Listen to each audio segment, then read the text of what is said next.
would like to start by acknowledging the traditional owners and paying my respects to elders past, present and emerging. I'm going to talk about a particular example of the work that we do today, because I think in this work it's really important, and Liz has set this up really nicely, to have examples, real examples that are about how we do this work. Because there's a lot about systems change, but the really nitty-gritty stuff is about how. How do we do it? Most of the work that we do is in the space of innovation, and it's innovation that's not focused on new, but that's focused on better. And the role that we play in that work is that we're almost like biodegradable scaffold for innovation that happens in particular contexts. So we're not at the forefront of the work, and the work that I'm going to share with you today is not our work, it's the work of a great many people. We are biodegradable scaffolds of that work, and what we try and do is help people to learn rapidly about what's happening that they're contributing change to, and what they need to learn to change that, what they need to change up. Oops. I also just want to say that everybody's talking about systems change now, and I still get a little bit miffed when I hear people talk about this kind of systems change, like we're all planets or biological ecologies. The sort of systems change that this sets up is that we can draw some kind of system map and then know exactly where we're going to intervene. We don't think that's the case in the work that we've been doing now for numbers of years. We're much more in this space, which, yes, we have some maps, but it's about the mapping, not the maps, that's important. And it's about the thinking and the learning, not the physical manifestation of the system. We're not planets. Also, these are my setup slides to tell the story. Context is everything. So I could have picked any one of our stories, but I've picked a particular one. The context of every one of those stories is really different, and the context matters. So we can't just say, with this particular story that I'm going to share with you, let's take that work and stick it somewhere else. It's all about the context and the people who are involved in that context. Just to do your head in, those two orange dots are actually exactly the same size. It's just that the context we're looking at them is different, and that is what happens in so much systems work. We think it's one size fits all. It's not. The context changes everything. We're also really interested in what does it mean to act in an ecosystem of innovation, because none of the issues that we are working on fit into the corporate models of innovation, which are either closed, like Apple, open, like Linux. We're over in that far end of innovation ecosystem where everybody has to be an innovator and everybody has to participate, and we can't take individual responsibility for the outcome. Okay, with that all said, I'm going to take you into the world of the Brisbane Zero project, which is a project that we've been involved in for the last 3 years. Our role is that we are action learning partners, which means that we're in there walking alongside the initiative, creating opportunities for rapid feedback about what's happening that we can learn from, both around what the outcomes and how to change the outcomes, but also around the process. What's happening in the process that we really need to shift in order to achieve the outcomes that Brisbane Zero is focused on. Brisbane Zero's outcome framework is that they want to end rough sleeping in Brisbane. They started in the very beginnings of the most massive housing crisis that we've experienced for many years in Brisbane. And if you look at their figures, I'm not going to talk about their figures, but go and have a look at their figures. They're all open source out there in the world. They've done incredibly well in the context of that housing crisis.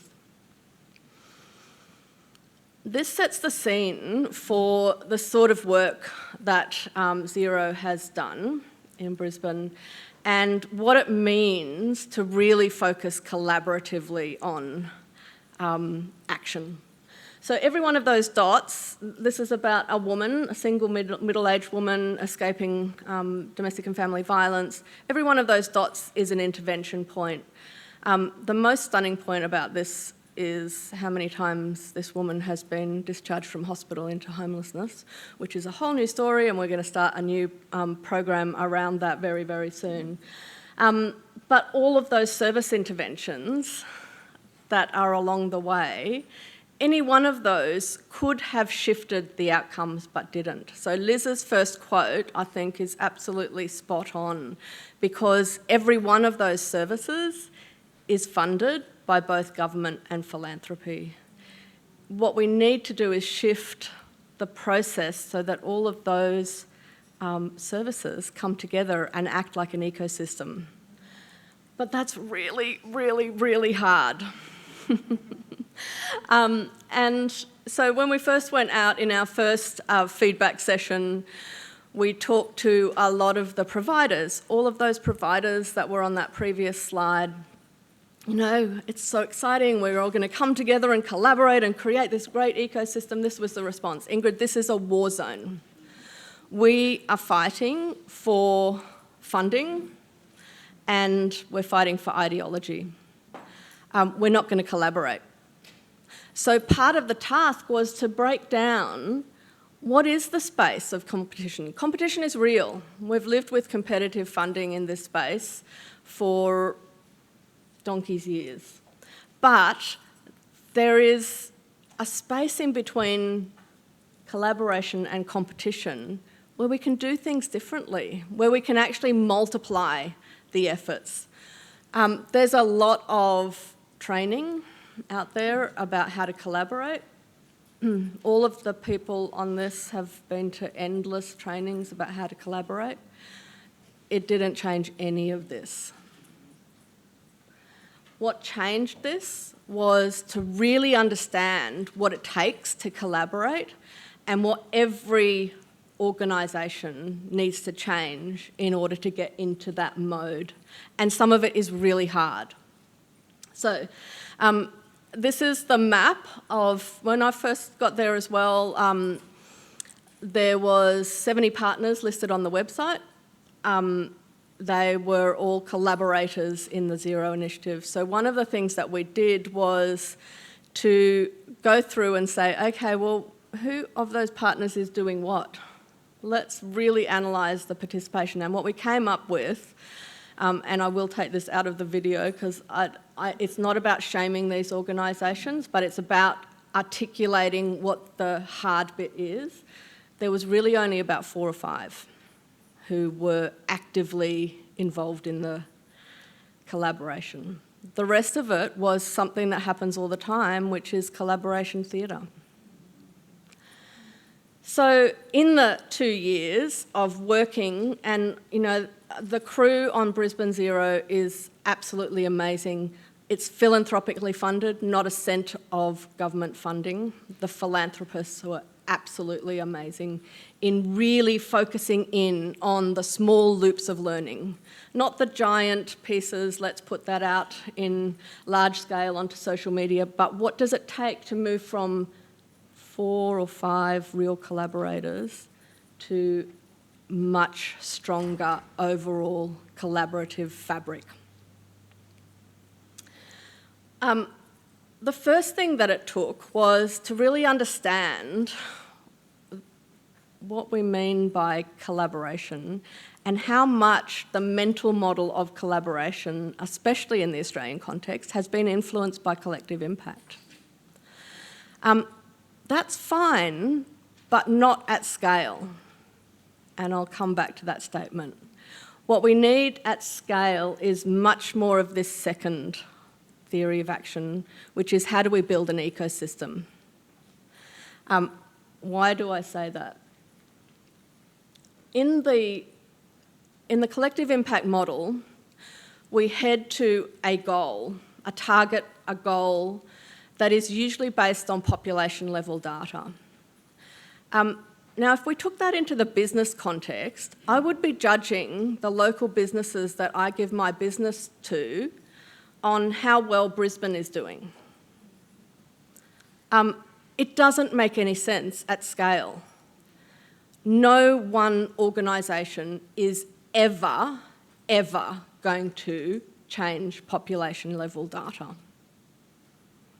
That might be harsh, but I feel like this is the time to be slightly harsh. The other thing that happens in this model is that we over-govern it. We govern at every level, at every moment. I cannot tell you how many meetings I had to go to in some of the collective impact processes that I was involved in, because everyone was governing. But the governance was dissociated from the action. So two things that we now, and you know, this is learning from the zero, but this is also learning from all the other scaffolding processes that we've been involved in over the last 6 years. We need to take the measurement down to the absolute front line of action.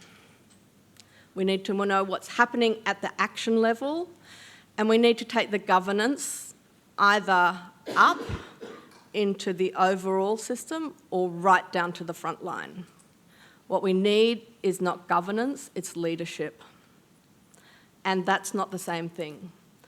So what we're much more exploring now is how do we create those ecosystems of actions which are about a nervous system, not a backbone. The other thing that was really strong in the zero process was not everyone was going to act at the same level. You know, that's why it's not about shaming those organisations who were down on that list. Many of them were not ready to be part of an ecosystem, not ready to lead in their part of the work, but they still wanted to be connected, and that's okay. We needed people who were part of a learning network, not just an action network. So they're still part of the process, we just don't have 70 people listed on the website anymore. In terms of the data, in the housing and homelessness space, a lot of the data is also population level data, and it's lag data.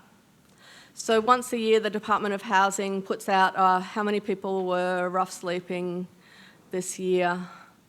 There's nothing we can do with that data to change the flow in of people who are rough sleeping, what's happening to the people who are rough sleeping inside those organisations, and whose rough sleeping gets addressed with stable housing and accommodation. So we shifted the noise data, and I deliberately call it noise data because it creates a lot of drama and a lot of noise. It's not helpful. What they're doing in the zero processes is taking it down to data that comes directly from the front line, so through assessments of people who are turning up at the front door across those organisations. Then they take that data and aggregate it, and they get monthly reports. So you've gone from 12 months to a month. That's not enough. We all talk about how important data is, but data is data. It means nothing unless we've got a collective interpretation of what that data actually means at the right level. So take those frontline workers who are collecting the data, get them together and really understand what is that data telling you and what do you have the energy to do something about. So interpreting it and then turning it into actionable insights that they can go back into their organisations and test. What if we did this? That has led to a whole lot of smaller groups forming around things that came up in the data that they actually have the influence and the power to do something about.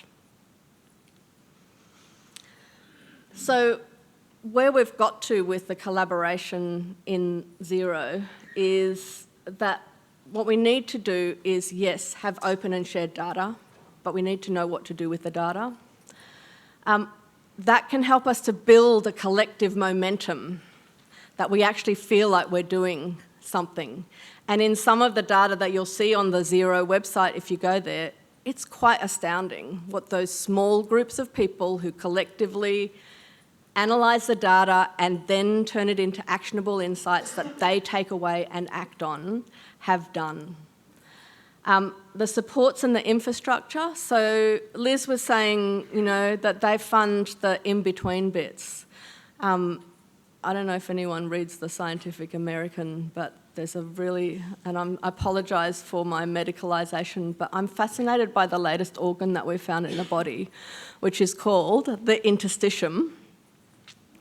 And it is the little pockets of fluid that make things travel through the body. It's the latest find. What we need in these systems change is the interstitium, and that needs to be funded. So these philanthropists who funded this project, they recognised that. And so they didn't dictate what the Xero projects do. They just scaffolded and said, do whatever it takes to create the support and the infrastructure. Sometimes that meant for the 70 partners sitting alongside them and working out, how does this database, how does collecting data actually work in your organisation? Because frontline workers are used to collecting data that's about compliance, not about action. The very first workshop that we had, people said, okay, we want a model about how to collaborate. And I said, guys, you have been to so many collaboration trainings. You do not need a model that tells you how to collaborate. Let's try, test and learn how to collaborate and then build a model out of it. And that's what we've done. We've now got a model that is Brisbane and Logan Xero's model of collaboration. It came out of the work, it's directly connected to the work, now we're able to work out loud and share that with others. But it's not to say, grab this model and stick it in your own context. Context is everything. This is working inside the Brisbane and Logan Xeros. It's not a master model of how to collaborate. We do have a master model, which is not really a master model, because again, context is everything, which is related to the Mariana Mazzucato mission-oriented innovation model. Mission doesn't work in the Australian context. In many colonised contexts, it doesn't work. We focus on challenges, and what we're interested in is exactly what Liz talked about, the interstitium. What does it take to make these things work? So yes, it does look linear. It's not linear. It's extremely complicated and complex. And it's all about the how, not the what. So very rarely in any of the work that we do we sit down and start with the map. We start with the context, the action, the people. The map can come afterwards. What we're finding increasingly, though, is that it's not just related to the not-for-profit sector, it's not just related to social enterprise sector, it's not related to homelessness. It's something that's happening in a lot of systemic, large scale, where we have huge tasks ahead of us. And this is sort of what it feels like for people involved and us. I probably fell out a few waves ago out of this. So we're seeing it in work that we're doing in the energy transition, where we know, and people tell us every day, we have the technology, we have the infrastructure, we have the policy framing. What we don't have is the know-how about getting people to collaborate on the ground across jurisdictions and across the frameworks that they operate from ideologically. So we can draw the maps and we can say, okay, it's actually going to take everybody every day to get involved in walking towards this. The most important thing, though, is what happens in these parts, the portfolios, because that's where the nub of collaboration is. that's where we can actually start to see the possibilities of how we can collaborate to achieve what is a necessary but incredibly huge task. We're also seeing it in the domestic and family violence frame. I had a minister last week say, we fund 400 organisations in this particular region to address family and domestic violence, and we're seeing no changes. In fact, it's going backwards. We're seeing it get worse. Funding 400 organisations without actually thinking about the ecosystem is like throwing a bag of confetti out into the world and hoping somehow that people on the ground are going to be able to piece it together. So scaffolding this sort of an approach, this sort of work, it's not easy. And I'm not going to say that, Brisbane or Logan Zero have solved rough sleeping. They haven't. Their philanthropic funding runs out at the end of the year.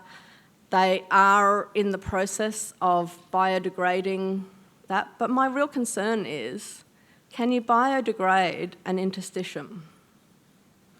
If we did that in our own bodies, we'd sort of collapse. So what is the dosage reduction that you need over time to be able to effectively biodegrade and not put the work at risk? Thank you. I think sometimes you look at these maps and these conversations and you think, I don't even know where to begin or where to start. My suggestion is just start. Whatever you're doing and how you're doing it, ask how does it fit into the slides that Ingrid's put up? How do you make sense of what you're doing in the context of the way you think about challenge-led innovation? And what even small steps can you take to orient yourself to at least using a systems lens to thinking about what it is you do, why you do it, and how you might do it better? I don't know whether that's useful, Ingrid, whether you think it's useful. It's totally useful, and it doesn't even matter if you start wrong. So Brisbane Zero, their first phone call to me was, could you do an evaluation of our project at the end of this 3-year cycle? And I said, absolutely no way. I'm not interested at all in doing an evaluation. If you've already started, great, let us come in and give you small feedback loops. So they'd started and, they'd gone up down some wombat holes. I'm trying to change the language of rabbit holes in Australia. That's okay. Wherever you start, but look for the feedback that you need to keep going. I'm going to hand it over to you, but I had the most terribly salutary experience. 3 years into our school leader fellowship program, I was sitting for the final session for one of the cohorts, and they were talking about how marvellous the program was and how game-changing it had been, what an extraordinary experience it had been. And I suddenly thought, oh my God, this is an effing disaster. We've created 2 types of leaders, despots and martyrs. We've done completely the opposite of everything we were trying to do. I've got people either about to collapse because they're exhausted or so rigid in terms of what they're trying to put down to their schools, and we had to go back to the drawing board. I mean, I think it's more the attitude that in this work we can't know the answer. It's not about acquittal. It's about impact and success. But now over to you. We've got a couple of minutes for some questions from the audience. I think somebody's going to hand around mics if they could. I'm going to hand it back to you. Hello. Hi, Ingrid. That was great. I'm curious about, I completely understand the sentiment of starting where you need to start and just kind of working with it, and I love that. But what do you find are the preconditions you need to do, whether that's around mindset or ways of working or different pieces, both with those funding it to manage their expectations around what change will look like, but also those involved that enable that kind of emergent way of working?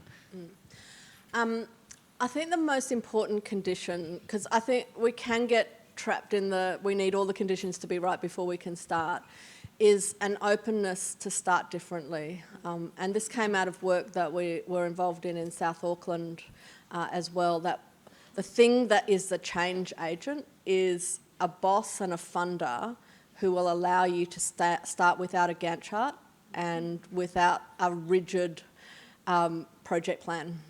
If you can get that right, you can build the conditions as you fly.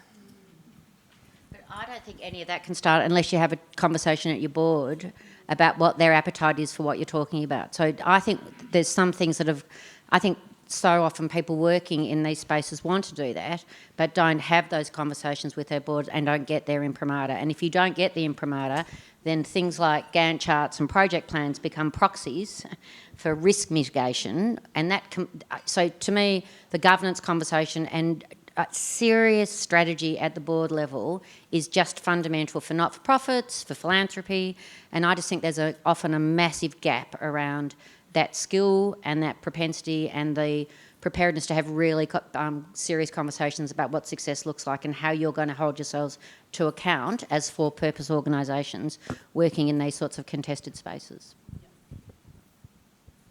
Is there another question? Hi, my name's Tams and I'm with Small Giants Academy.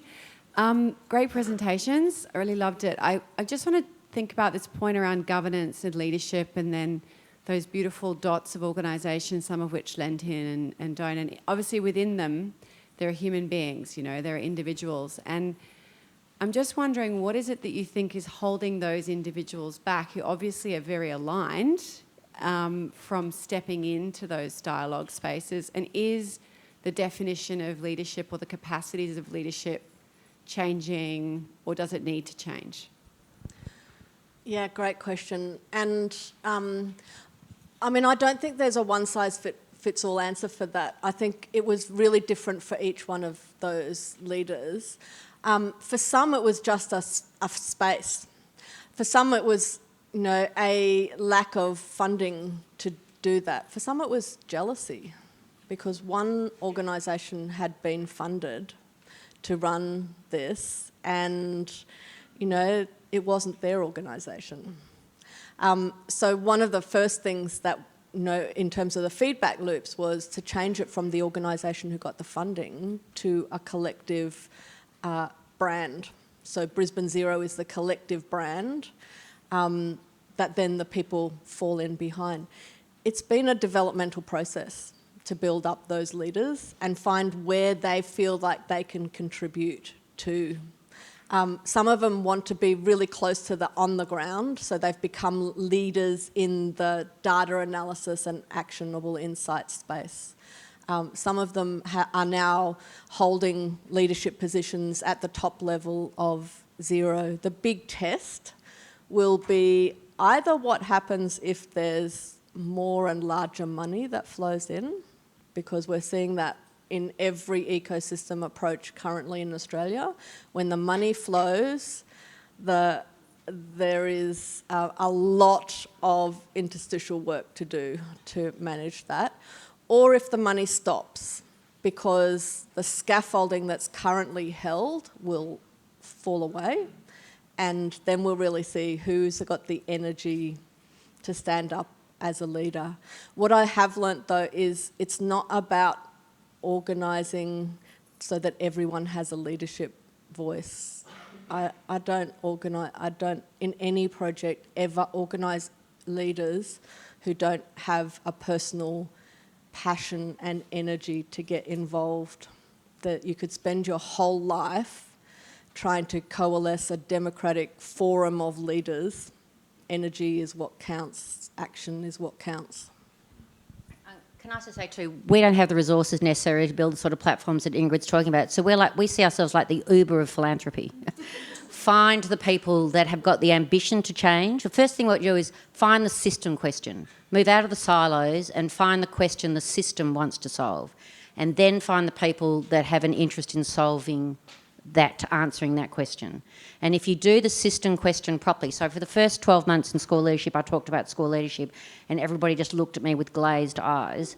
I finally realised I was talking about talent pipeline, how to find it, how to recruit it, how to develop it, and then it shifted. So I certainly, I have deep appreciation for Ingrid and her work. If I was a foundation that was 5 or 6 times larger, I'd do everything in my power to build those. But I'm tiny, wanting to have massive impact, and so I have to build an engine that meets the resources that I've got available and a model that allows me to drive impact. And that's really the challenge of everybody here. As Ingrid said, there's no one-size-fit models there. What have you got? what can you do with it and how can you best use it is not necessarily a bad way to start to think about your strategy, I think. Is there one more question? Yep. Elise Paraps from Impact Club.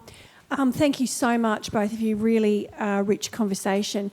But something that I'm grappling with as you were talking was the difference between, I guess, empires and systems change. So when you look at the system as a whole, often you kind of see these empires emerging, and Australia particularly, I think, has been challenged by an empire mentality. There used to be something, and I know, Ingrid, you know a lot about this, way back in our past, which is sort of emerging around the cooperative. Is there a link between cooperatives and systems change? Oh, that's such a great question. Yeah. I think you're absolutely right. And that's another reason why I think the context thing it cannot be said enough. If Brisbane Zero became the Australian Zero, we'd be in deep, deep, deep trouble. We can build really nice ecosystems in a place because they can hold diversity. Once we move beyond that scale, it's really hard to stop empire building. I think we've got a lot to learn from cooperatives, but also cooperatives that scale, and we saw this in the mutual world. I mean, I feel really old now that Liz has known me for 20 years and you're talking about mutual aid. But we've seen what happened to mutual aid and the mutual system. Once it scaled to a really large forum, we lost the mutuality. So there is something about our obsession with scale in one form. Scaling up is not the only scaling that there is. We need to get smarter and thingier about scale. So it's really interesting. The most best opportunity for cooperatives is the work we're doing with Indigenous women in rural and remote Australia, who are totally committed to a deeply cooperative model.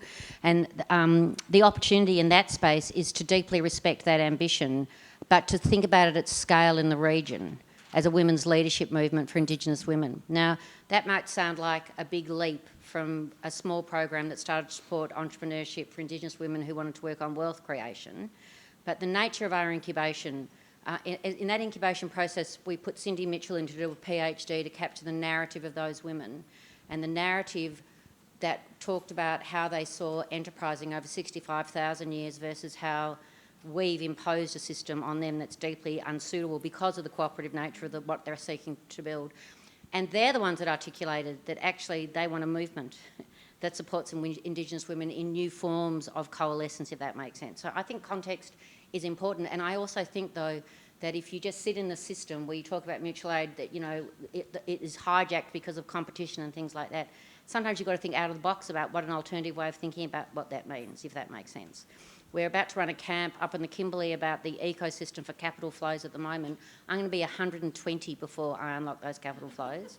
But if we build a leadership platform for Indigenous women in the region that leverages into the whole gendered conversation and the way capital's unlocking for Indigenous women in ASEAN, for example, maybe there's a different way in to solve that problem, if you know what I mean. So I just think it's about context. I think it's about not being bound by system boundaries or the way that systems currently work. It's about seeing this relationship between how capital is such a powerful mobiliser of building new spaces if you can unlock it at scale. But it's the interrelationship of all those things, if that makes sense. Because the thing that Criterion did a report for us on what our Indigenous women's funding model might look like, and the one central tenet of it that gives me hope for what you're talking about is for the women, by the women, of the women, if that makes sense. So I just think it's a matter of how you see the ambition and what you aim for, but don't be constrained by what is. Do you know what I mean? Because, as I said, it's just so slow and cumbersome, we sometimes find. Can I just say one last thing?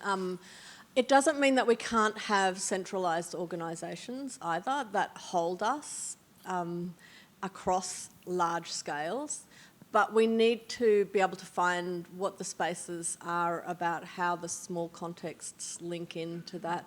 And that's just a painful process, I think.